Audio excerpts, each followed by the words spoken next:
भैया लो चाय ले लो। अरे रख दे, मैं ले लूंगा बाद में। चाय ठंडी है, बड़ा भी गर्म है, खा के फिर काम कर लेना। ए, तुम फैक्ट्री में काम करते हो या नहीं, लेकिन ये काम सही करते हो। बड़ा नहीं चाहिए, थक गया हूँ, खा ले तू। काम भी नहीं किया और थक गए, काम ही नहीं करना चाहते आप। भैया ये लो चाय पी लो। बड़ा भैया वड़ा नहीं चाहिए। मालिक ये लीजिए चाय पीजिए। चीनी कम डालकर लाए हो ना? हाँ मालिक, हाँ। आपने जैसा कहा वैसे लाया हूँ। ये वाली मालिक। हाँ? वड़ा लीजिए ना मालिक। अरे अभी अभी मालिक अस्पताल से आए हैं, क्या तुम उन्हें वापस अस्पताल भेजना चाहते हो? मालिक आप वड़ा मत खाइए। परसु, उसका प्लान ही कुछ और है। अरे आप क्या बोल रहे हैं भैया, मालिक तो मेरे लिए भगवान जैसे हैं। मुतैया, तुम कुछ कह रहे हो, मणि कुछ कह रहा है, क्या बात है? मुझे समझ में नहीं आ रहा है। अरे कुछ नहीं मालिक, आप चाय पीजिए। हाँ, ठीक है बेटा, अगर तुम बताना नहीं चाहते तो मत बताओ। क्यों पूरसु, तुम्हारी बहन की शादी के लिए पैसे, गहने ये सब तैयार करवा लिए क्या? सगाई, मुहूर्त ये सब कब है? सब कुछ तय कर लिया ना? मैंने रात को फूफा जी से इस बारे में फोन पे बात की थी। फूफा जी ने कहा कि वो पंडित से सलाह लेके बता देंगे और कहा है कि तुम भी आ जाना। अरे तो तुम वहाँ गए क्यों नहीं? दुकान पे क्यों आ गए? ये थोड़ा जरूरी काम था मालिक, इसे पूरा करके शाम को जाने की सोच रहा था।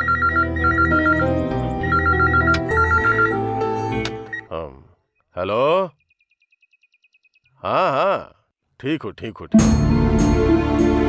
हाँ नहीं नहीं, कोई समस्या नहीं। अच्छा कल से? हाँ ठीक है ठीक है ठीक है ठीक है, इंतजाम कर देता हूँ। हाँ ठीक है। क्या हुआ मालिक, फोन पर कौन था? क्या बात है मालिक? अरे कुछ नहीं, वो फाइनेंसर ने फोन किया था। कल से वो उत्पादक शुल्क बढ़ा रहा है, इसीलिए बोल्ट, नट, कोल और पत्ती के लोहे के छोटे आइटम के दाम बढ़ रहे हैं। इसीलिए उसने कहा कि बंडल उठा लो, अगर आज ही लोड ले लिया तो दाम कम लगेगा ना। तो क्या हुआ मालिक, बंडल ही तो है, मैं जाकर ले आता हूँ। ज्यादा सामान नहीं बेटा, मदुरई के कोडावन में है। तुम तो बहन की शादी के काम में लगे हो ना, इसीलिए तुम्हें कैसे भेजूं यही सोच रहा हूँ। मदुरई ही है ना मालिक, पास में ही तो है, जाकर ले आता हूँ। अरे तुम्हें अपनी बुआ के घर जाना था, कहा था ना। वो लोड उतार कर फिर चला जाऊंगा। मुतैया भैया, हाँ? आप ये काम भी पूरा कर देना। ठीक है परसु। पोरसु, तुम्हें कोई तकलीफ तो नहीं है? क्या मालिक, इसमें कैसी तकलीफ, मैं जाकर आता हूँ। ठीक है।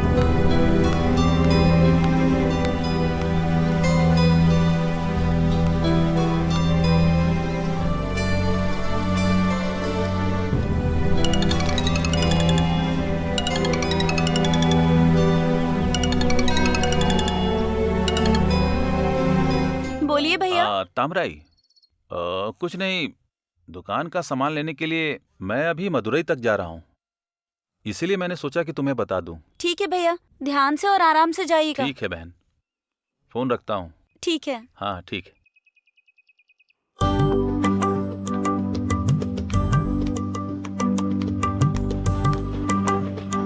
आओ तामरई, माला खत्म हो गई थी, मुझे लगा फोन करना पड़ेगा, पर तुम खुद ही आ गई, बहुत अच्छा किया।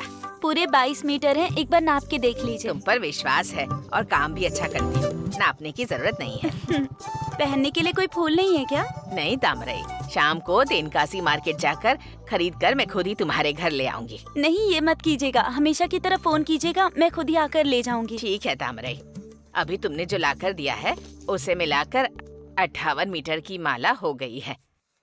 ये लो, ठीक से गिन लो तुम। अरे आपने मुझ पर विश्वास करके बिना नापे मुझसे खरीद लिया, अब मैं गिनकर देखूंगी तो अच्छा लगेगा क्या? आप दे रही हैं तो सही ही होगा। अब मैं चलती हूँ। ठीक है तामरई, आराम से जाना।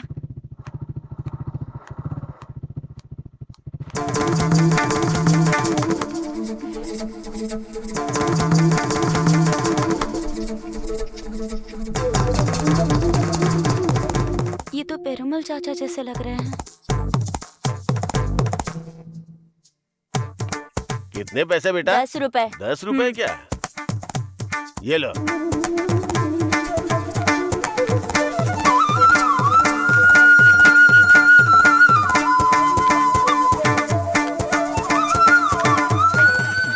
क्या आप पेरुमल चाचा हैं? हाँ, तुम्हें मेरा नाम कैसे पता बेटा? तुम क्या चाचा आप भी? आपने नहीं पहचाना ना? मैं तामराई हूँ, पुअरसू की बहन। पुअरसू? ओह, मलई और देवानी के बच्चे। मैंने तुम्हें बचपन में देखा था, अब तो तुम बड़ी हो गई हो, पहचान ही नहीं पाया, लेकिन तुमने मुझे पहचान लिया। बहुत खुशी हुई। कैसी हो बेटा? मैं अच्छी हूँ। भैया कैसे हैं? अच्छे हैं। तुम्हारी एक छोटी बहन भी थी ना? हाँ चाचा, कॉलेज में पढ़ रही है। अच्छा, बहुत खुशी हुई। जब से तुम्हारे माता पिता गुजरे तुम लोग गांव की तरफ आते ही नहीं हो। आओगे जाओगे तभी तो रिश्तेदारों को पता चलेगा ना। तुम्हारे भैया को भी गांव की तरफ आए हुए कितने साल हो गए? लेकिन मेरे भैया तो कल भी गांव गए थे ना चाचा। अच्छा। हाँ, गांव में माँ के नाम पे जो जमीन थी उसे बेच कर आए। हमारे गांव में तुम्हारे माँ के नाम पे जमीन? जहाँ तक मुझे पता है तुम्हारे माँ बाप के नाम पे तो 1 इंच जमीन भी नहीं थी बेटा।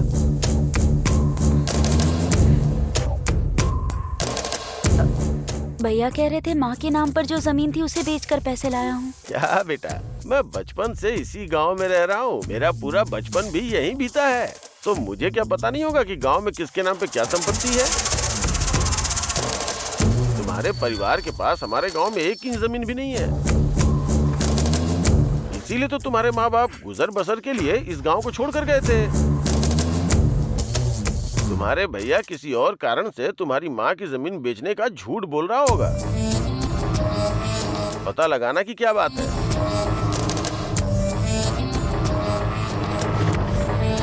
ठीक है बेटा, घर पर सबको मेरी तरफ से नमस्ते कहना। चलता हूँ। हाँ?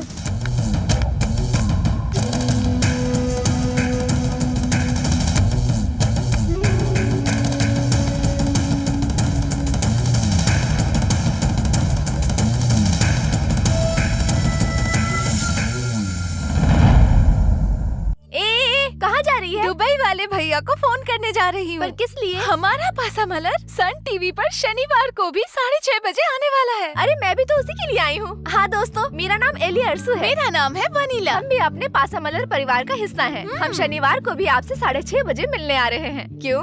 खुशी की बात है ना? देखना मत भूलना।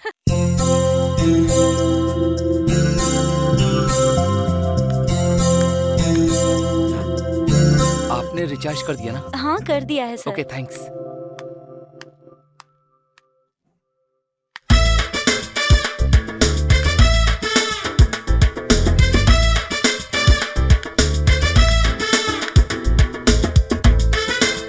टॉप अप कराना है। कितने का? देखिए हम टॉप अप नहीं करते हैं। टॉप अप के बिना दुकान कैसे खोल रखी है? अरे आप टॉप अप की बात छोड़िए, झगड़ा करने के लिए आप आती हैं क्या? कोई और नहीं मिलता क्या? हाँ ठीक है, आपसे झगड़ा नहीं करूंगी तो मेरा खाया हुआ पचेगा भी नहीं। 30 रुपए का टॉप अप डाल देना।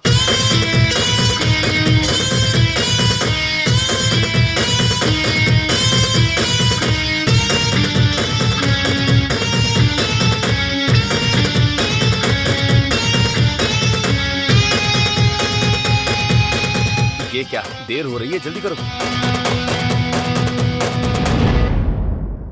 कर दो। नंबर बताइए। 9383-472400। ठीक है सर।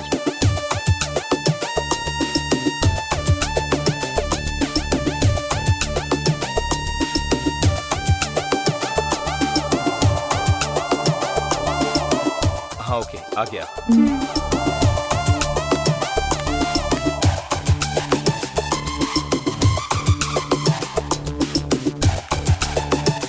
मैंने टॉप अप के लिए पूछा तो आपने मना कर दिया। उनका कैसे कर दिया? वो हमारे रेगुलर कस्टमर हैं। तो फिर रेगुलर कस्टमर का ही टॉप अप करते हैं तो ऐसा बोर्ड बनाकर दुकान के बाहर टांग दीजिए। देखिए आपको कोई प्रॉब्लम है क्या? ऐसे झगड़ा क्यों करती है? मैंने टॉप अप के लिए कहा तो मना कर दिया और मेरे सामने किसी और का कर दिया, तो मुझे बुरा नहीं लगेगा क्या? आपने मुझे टॉप अप के लिए मना क्यों किया? हाँ ये हमारी मर्जी है, मना कर दिया तो चली जाइए ना। ऐसे वैसे जाने वाली नहीं हूँ मैं, कंज्यूमर कोर्ट में जाऊंगी, पता है ना? अरे यार परेशान क्यों कर रही हो मुझे?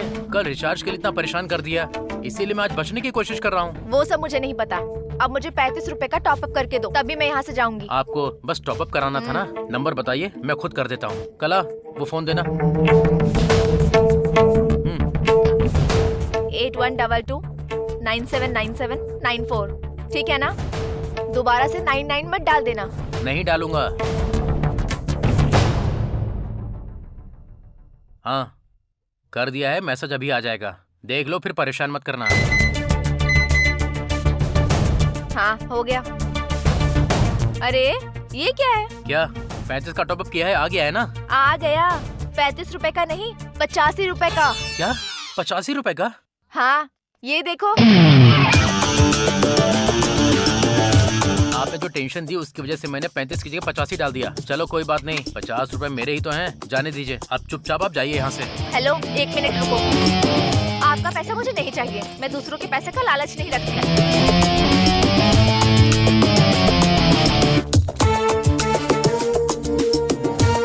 ये लो पैसे, रख लो।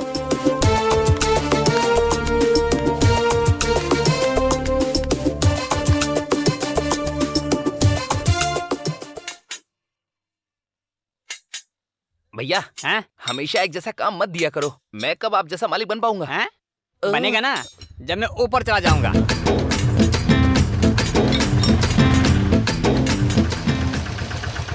हाँ मुतैया भैया, इधर आना।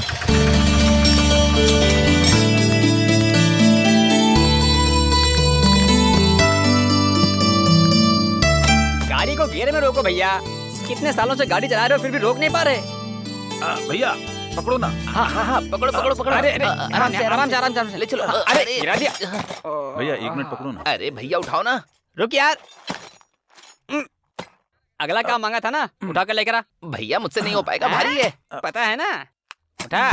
अरे ध्यान से अंदर ले जाके सुरक्षित रखो। जोर लगा के हैशा, जोर लगा के हैशा, जोर लगा के हैशा, जोर लगा के हैशा। ए, अरे चलना, अरे चलना।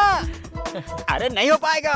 भैया हैं? इस पोज में आप एक फिल्म के एमजीआर जैसे लग रहे हैं। हाँ? हाँ? ऐसा लग रहा हूँ? इसे थोड़ा नीचे रखिया। क्या यार, मैं तुम्हें फिल्म का एमजीआर लग रहा हूँ क्या? तो फिर तू तो जोकर लग रहा है, जोकर लग रहा है, जोकर लग रहा है, एकदम जोकर लग रहा है तू। उठा इसे।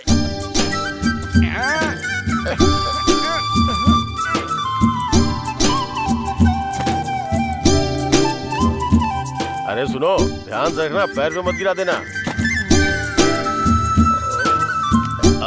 मालिक, हाँ भैया ने ये 2 बोरे खाते में डाल दिए हैं, बाकी बातें वो फोन पर कर लेंगे ऐसा कहा था। ठीक है बेटा।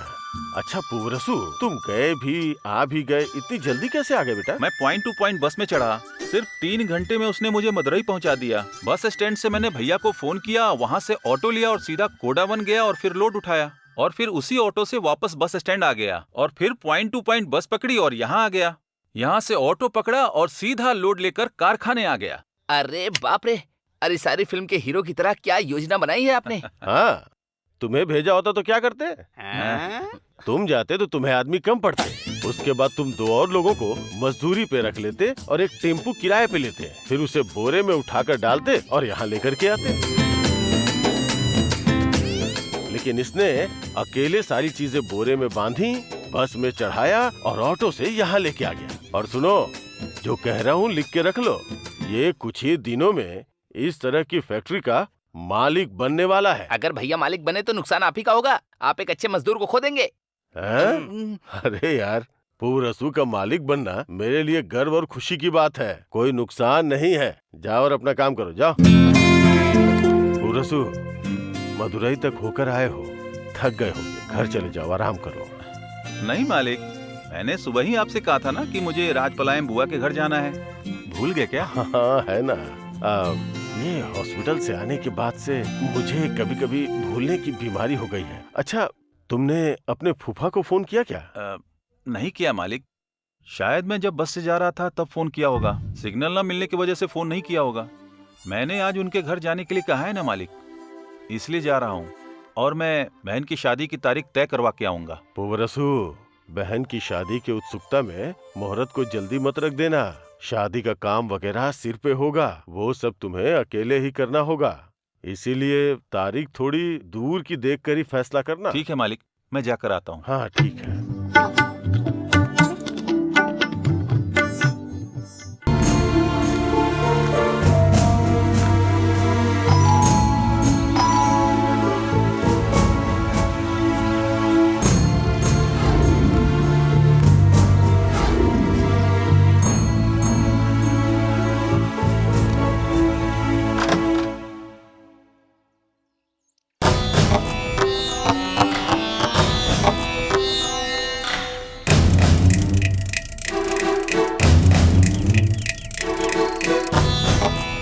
नमस्ते फूफा जी।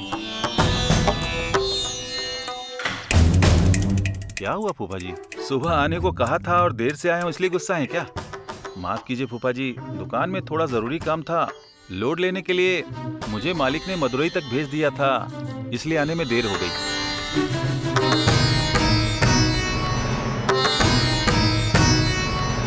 नमस्ते बुआ जी।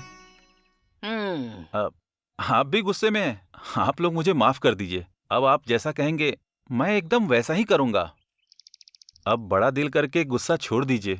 फूफा जी, पंडित जी आए थे क्या? सगाई की तारीख तय हो गई क्या? ज्योतिषी ने आने के लिए मना कर दिया है, वो नहीं आए। क्या हुआ फूफा जी? नहीं आए तो क्या हुआ? परिवार में आप दोनों ही तो बड़े हैं।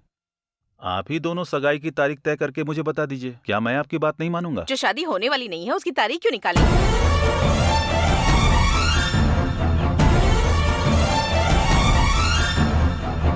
ये क्या कह रही हैं बुआ जी? तुम्हारी बहन और मेरे बेटे की शादी नहीं होगी। अब इसके लिए आगे कुछ मत पूछना।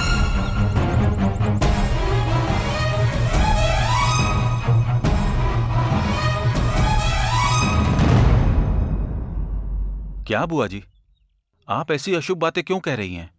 आपने जो मांगा था मैंने वो दिया। आपने जैसा जैसा कहा मैंने वैसा ही किया।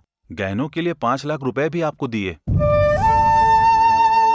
ओह, मैंने पैसे वापस ले लिए इसलिए आप लोग मुझसे गुस्सा हैं। फूफा जी, आपने ही मुझे पैसे वापस ले जाने के लिए कहा था ना? बुआ जी, अगर आप कहें तो मैं सुबह सुबह पैसे लाकर आपको दे दूंगा। काफी है ना? 5 लाख क्या?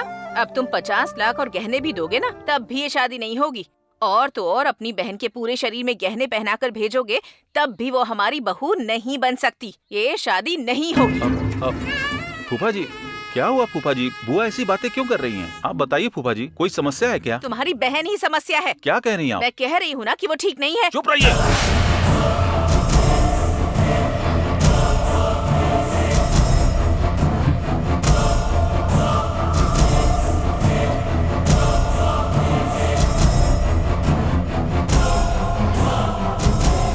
बुआ होकर ऐसी बातें कर रही हैं इसलिए शांत हूं। अगर कोई और होता तो नतीजा कुछ और होता। मेरी बहन लाखों में एक है। मेरी बहन तामराई गंगा जल की तरह एकदम पवित्र है। अगर मेरी बहन के चरित्र पे... चुप कर। मैं तुम्हारी बहन के चरित्र में कोई दोष नहीं निकाल रही हूँ। मैं कह रही हूँ कि उसने यहाँ आकर जो तरीका अपनाया है वो गलत है। तामराई आपके घर आई थी? कब आई थी वो? और किस लिए आई थी? मैं जब यहाँ तुम्हारा इंतजार कर रहा था तभी तामराई आई थी। पुवरसु अभी तक नहीं आया है ज्योतिषी जी। हाँ, सुंदर पांडियापुरम से आने वाले हैं ना, वो आ जाएंगे। आते ही मैं आपको फोन करूंगा, आप फौरन यहाँ आ जाइएगा। लड़की के भाई के सामने तारीख तय करेंगे तो अच्छा लगेगा ना। ठीक है, फोन रखता हूँ। हाँ। मीनाक्षी, क्या है? ये पुवरसु अभी तक आया क्यों नहीं? एक फोन कर लो। हाँ।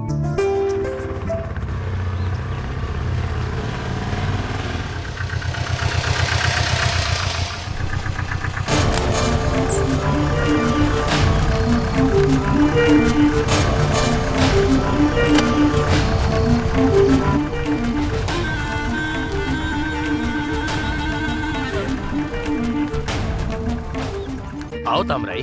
मीनाक्षी, क्या हुआ? हमारी बहू आई है। क्या हुआ, तुम अकेले क्यों आई हो? पुवरसु नहीं आया? ये देखो, सारी बातें बाहर ही कर रहा हूँ। अंदर आ जाओ।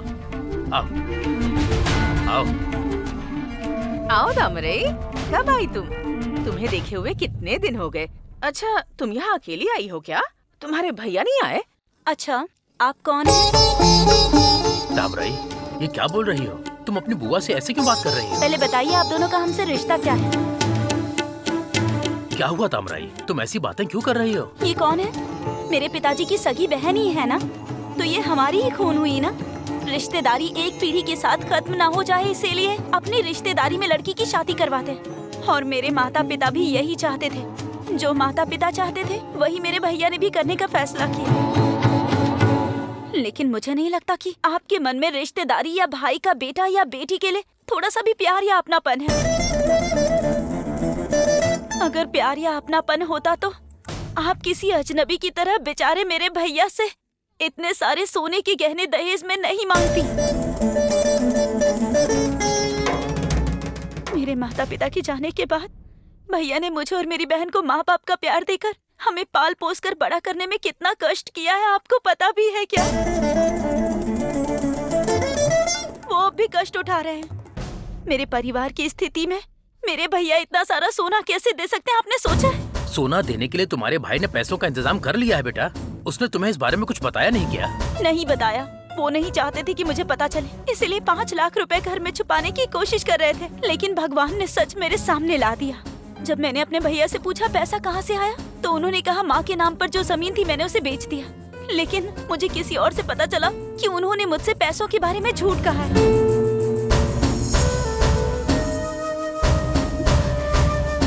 मेरी शादी बिना किसी रुकावट के हो जाए, इसके लिए वो कष्ट उठा रहे हैं। पर आप लोग अपने रिश्तेदार होकर भी ऐसा कैसे कर सकते हैं?